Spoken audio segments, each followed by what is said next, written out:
el origen no nace en el libro de Génesis,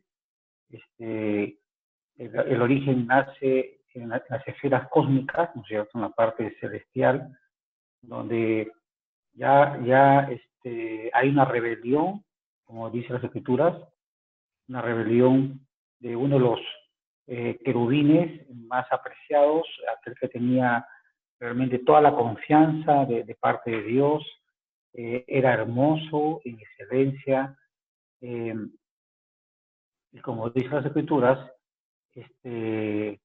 su esplendor, su hermosura y su codicia, donde entró la maldad, fue lo que hizo pues que este querubín se rebele y pueda arrastrar a un tercio también de los ángeles, ¿no? Y que hace que, ¿cómo se llama?, la maldad, en cierto modo ya, porque acuérdense ustedes que esa rebelión que se lanzó allá, ya vino y descendió acá a la tierra, ¿no? Entonces, cuando ya incluso tanto Adán y Eva estaban acá, ya Satanás estaba acá, ¿no? Ese pasaje de Isaías, perdón, de Ezequiel, que había leído mi hermano, nos habla incluso que Satanás ya estaba en el Edén, ¿no? Y al parecer estaba antes, que incluso de Adán y Eva, ¿no? Porque habla de que él se movía entre las rocas, se movía entre todas las piedras preciosas, entonces él tenía ese acceso tanto de ir y venir, ¿no? Pero a raíz que él ya peca contra Dios, entonces es Dios donde lo expulsa, ¿no es cierto? Y ese poder que él podía estar ya delante de la presencia de Dios, en la santidad de Dios, se rompe y viene acá a la tierra. Entonces, un autor decía que el plan de Satanás es que realmente lo que él perdió y lo que él realmente hizo para con Dios en cuanto a rebelarse, en cuanto a quererse hacerse Dios y ser adorado como Dios, en cierto modo ese es el plan del enemigo, ¿no? De querer llevar a más gente a que se rebele contra Dios, a que no lo reconozcan, y también que, que cometan el mismo error que cometió los primeros hombres, ¿no? Que fue Adán y Eva. Porque acuérdense ustedes que en la tentación utiliza el mismo principio, ¿no? Tratando de engañar a Adán y Eva, diciéndole que coman del fruto, y ese fruto no le dice toda la verdad.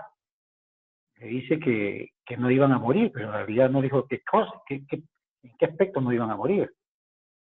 Entonces, al momento que Eva come el fruto, ¿no?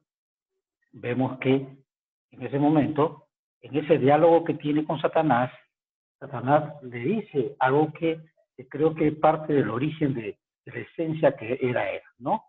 Lo que pasa es que Dios no quiere que ustedes sean como dioses, ¿no es cierto? Y no quiere que conozcan más. Y ese fue su pecado de él, ¿no? Querer ser como Dios. Y lo llevó a ellos también a ese deseo de querer saber más, y ahí es donde peca, ¿no? Y cuando se peca, muchos de nosotros decimos, bueno, la mujer fue que pervertió al hombre, ¿no? La mujer fue que hizo pecar, por eso que la mujer es pecaminosa. Eso no es verdad, ¿no? Porque la responsabilidad que tenía del cuidado del Edén y del cuidado también de Eva era Adán. Entonces, por eso que se dice que el pecado entró por Adán, no se dice que el pecado entró por Eva. Y Adán tenía la responsabilidad no solamente de cuidar el huerto, sino también de guardar a la persona que Dios le había puesto como ayuda idónea. Y entonces, ahí es donde entra el pecado, y hay una palabra muy utilizada, Pablo lo utiliza mucho, y en el Nuevo Testamento se utiliza en el griego, la palabra concupiscencia, ¿no? Esa palabra concupiscencia muchas veces se comenta como parte de lo que es un pecado carnal, o que se relaciona mucho con el pecado sexual. La concupiscencia en forma general es la tendencia pecaminosa que el hombre tiene desde el origen, ¿no? Y lo que decía el pastor, ¿no? A un niño no se le enseña a hacer algo malo. A un niño no se le enseña a mentir, incluso, ¿no? ¿Por qué? Porque esa concupiscencia, esa naturaleza caída, pecaminosa, es la que hace que esa tendencia de todo hombre la tiene, y el hombre peca por naturaleza, ¿no? Hierra al blanco, como decía el pastor también, ¿no? O sea, el pecado está en el hombre, en todos los hombres, y esa tendencia a pecar la tenemos. Escúchame bien, cristianos y no cristianos, ¿ah? Esa tendencia, porque a veces se sublimiza este concepto del pecado, y se dice que, bueno, es cierto que Jesucristo murió por nuestros pecados. Amén. Yo lo creo, y creo que ustedes también lo creemos de esto. Y que el pecado entró al hombre, y nosotros somos cristianos redimidos. Amén. Pero mientras estemos en este cuerpo imperfecto, vamos a luchar contra el pecado. Entonces, la gran diferencia entre un hombre redimido y un hombre que no es redimido es que el hombre redimido no tiene cómo defenderse, no tiene cómo enfrentar al pecado. Nosotros sí, los creyentes tenemos el Espíritu Santo. Entonces, y tenemos la palabra de Dios y todas las herramientas que nos ayudan a combatir el pecado. Pero si nosotros también en un momento, como cristianos, descuidamos nuestra vida, hermano, el pecado se levanta. La carne siempre va a estar ahí.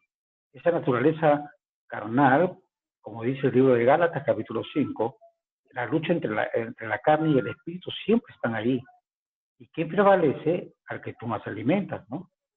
Entonces, nosotros, guiados por el Espíritu Santo, controlamos a la carne. Pero si en un momento nosotros descuidamos nuestra vida espiritual, la carne se va a querer levantar, porque tenemos esa naturaleza caída.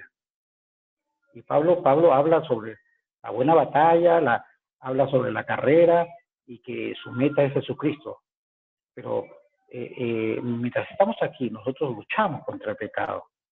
Y tenemos victoria, lógicamente, porque el Espíritu Santo está con nosotros, porque Jesucristo venció al pecado, y si nosotros estamos conectados con el Señor, entonces el pecado ya no tiene ese control en los creyentes que antes sí tenía, cuando estábamos en Cristo. Entonces, por ahí más o menos yo creo que tiene que ver con este asunto del pecado. Ya el pastor lo describió muy, muy claramente, de dónde se originó el origen del mal, y después cómo se fue desarrollando, y cómo llegó también a la tierra, ¿no? Muy bien. No sé si podemos ir añadiendo unas cosas más.